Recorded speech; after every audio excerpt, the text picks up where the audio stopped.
kalian hari ini. Miss berharap semuanya sehat.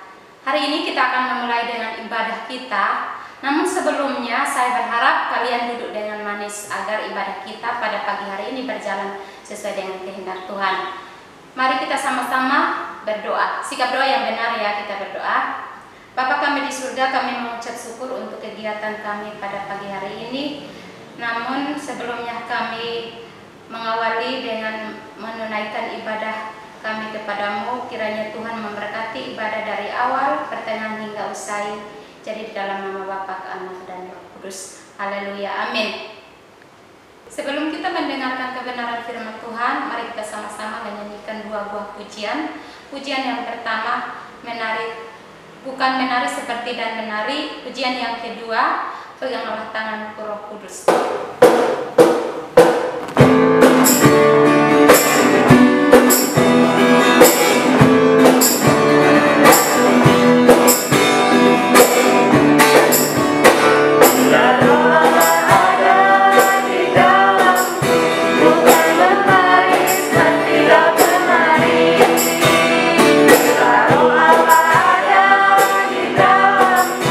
Bukan menari seperti dan menari.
pagi anak-anak.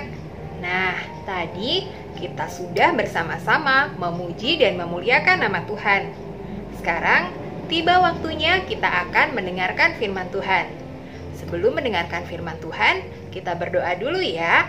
Mari kita berdoa bersama-sama. Tuhan Yesus yang baik, terima kasih. Kami mengucap syukur untuk penyertaan Tuhan dalam hidup kami. Kami sudah memuji dan memuliakan nama Tuhan. Sekarang kami akan mendengarkan firman Tuhan. Kiranya Tuhan menolong kami, berikan kami hati yang mau taat dan dengar-dengaran akan firman Tuhan. Tolong kami juga untuk dapat menjadi anak-anak yang taat dan setia akan firman Tuhan. Terima kasih Tuhan Yesus, kami berdoa dan mengucap syukur. Haleluya. Amin. Nah anak-anak, ada yang tahu tidak? Hari Minggu kemarin kita merayakan apa ya? Ya benar, kita merayakan Hari Pentakosta. Hari Pentakosta itu apa sih, Miss? Nah, Hari Pentakosta itu adalah hari turunnya Roh Kudus. Jadi, pada waktu itu Tuhan Yesus mati. Kemudian, pada hari yang ketiga Tuhan Yesus bangkit. Lalu Tuhan Yesus naik ke surga. Dan setelah itu Tuhan Yesus mencurahkan Roh Kudus-Nya atas kita semua. Jadi, tema chapel kita hari ini adalah peran Roh Kudus dalam tubuh Kristus. Setelah Tuhan Yesus mati, para rasul-rasul dan para pengikut Kristus, yaitu orang-orang yang percaya pada Tuhan Yesus, mereka berkumpul, berdoa. Nah, mereka inilah yang disebut sebagai jemaat pertama atau jemaat mula-mula. Tahukah kalian bagaimana cara hidup mereka pada zaman itu? Nah, sekarang mari kita buka Alkitab kita dalam Kisah Para Rasul kedua ayat 41 sampai 47. Sekali lagi, Miss ya ulangi, Kisah Para Rasul yang kedua ayat 41 sampai 47. Miss ya akan bacakan untuk kita semua. Cara hidup jemaat yang pertama. Orang-orang yang menerima perkataannya itu memberi diri dibaptis, dan pada hari itu jumlah mereka bertambah kira-kira 3.000 jiwa. Mereka bertekun dalam pengajaran rasul-rasul dan dalam persekutuan. Dan mereka selalu berkumpul untuk memecahkan roti dan berdoa. Maka ketakutanlah mereka semua, sedang rasul-rasul itu mengadakan banyak mujizat dan tanda. Dan semua orang yang telah menjadi percaya tetap bersatu, dan segala kepunyaan mereka adalah kepunyaan bersama. Dan selalu ada dari mereka yang menjual harta miliknya, lalu membagi-bagikannya kepada semua orang sesuai dengan keperluan masing-masing. Dengan bertekun dan dengan sehati, mereka berkumpul tiap-tiap hari dalam bait Allah. Mereka memecahkan roti di rumah masing-masing secara bergilir dan makan bersama-sama dengan gembira dan dengan tulus hati, sambil memuji Allah. Dan mereka disukai semua orang. Dan tiap-tiap hari Tuhan menambah jumlah mereka dengan orang yang diselamatkan. Nah, dari firman Tuhan yang kita baca pagi ini, kita dapat mengetahui bahwa pada zaman itu, jemaat mula-mula atau jemaat yang pertama hidup tekun dalam persekutuan, kemudian mereka memecahkan roti, berdoa bersama, dan mereka saling berbagi satu dengan yang lain. Mereka tidak berbagi dengan bersungut-sungut atau dengan terpaksa. Mereka berbagi dengan gembira dan dengan tulus hati. Nah, karena perbuatan-perbuatan mereka ini, mereka disukai oleh semua orang. Dan karena kesaksian hidup mereka ini, Tuhan menambahkan jumlah-jumlah mereka setiap hari semakin bertambah dan bertambah. Mereka mampu melakukan itu semua karena adanya Roh Kudus dalam hidup mereka.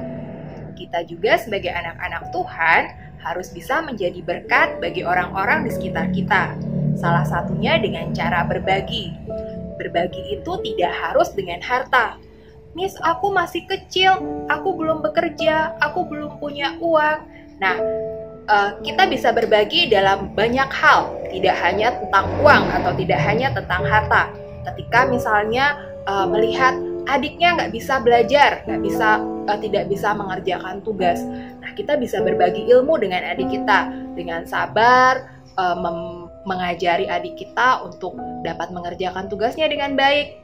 Nah, mungkin ketika kita mengetahui papa mama punya masalah, nah, bagaimana cara kita menolong?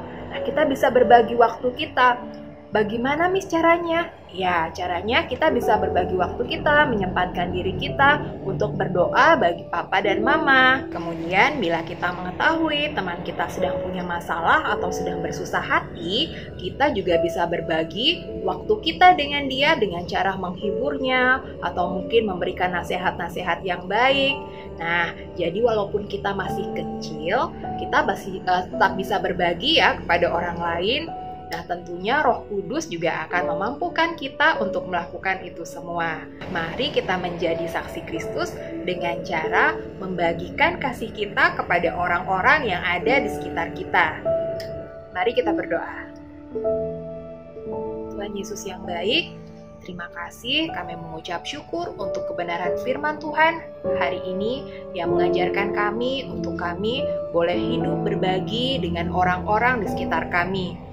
Biarlah Roh Kudus-Mu memampukan kami untuk melakukan hal-hal yang baik yang berkenan di hadapan-Mu, sehingga hidup kami boleh menjadi kesaksian bagi orang-orang di sekitar kami. Terima kasih Tuhan Yesus, kami berdoa dan mengucap syukur. Haleluya. Amin.